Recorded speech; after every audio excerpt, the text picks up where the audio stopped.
जहां एक तरफ कोरोना वायरस ने हाहाकार मचा रखा है, लाखों लोग इस महामारी से लॉकडाउन के कारण अपने घर पर लौटने के लिए मजबूर हो गए हैं, तो वहीं ऐसे वक्त में यूपी की राजनीतिक हलचलें भी बढ़ने लगी हैं। इस वक्त यूपी में सत्ताधारी बीजेपी से लेकर सभी राजनीतिक पार्टियों की नींद उड़ाने वाला नाम है प्रियंका गांधी वाड्रा।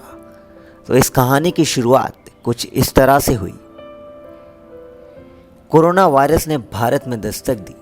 एहतियात के तौर पर देश के चहेते पीएम नरेंद्र दामोदर मोदी ने जनता की रक्षा के लिए देश में लॉकडाउन का ऐलान किया।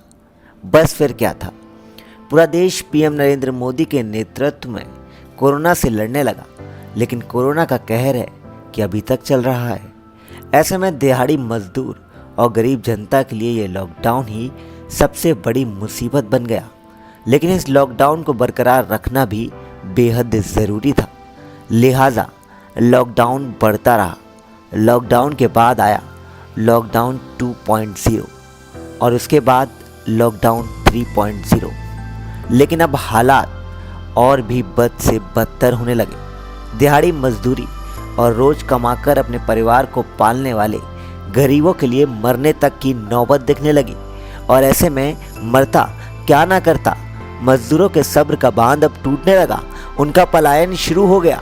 भूखे प्यासे मजदूर पैदल ही अपने बच्चों को लिए घर जाने लगे। जहां भूख लगती सो जाते, जो मिलता बच्चों को खिलाते और फिर चल पड़ते पैदल अपने ठिकाने की ओर।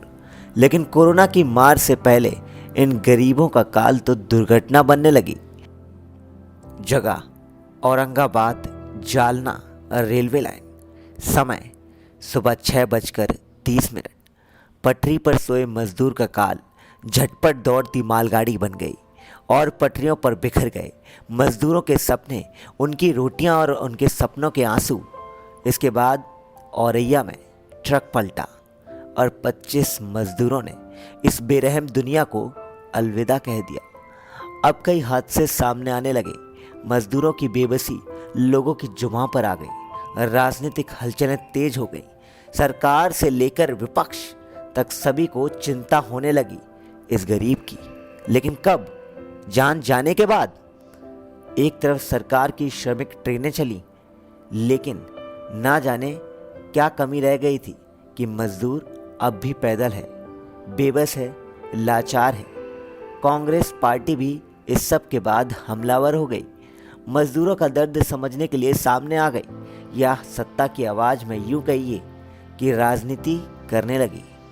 1000 बसें यूपी के बॉर्डर पर खड़ी करने का दावा किया और आरोप लगाया कि यूपी सरकार मजदूरों की मदद नहीं करने दे रही है, हम बेबस हैं।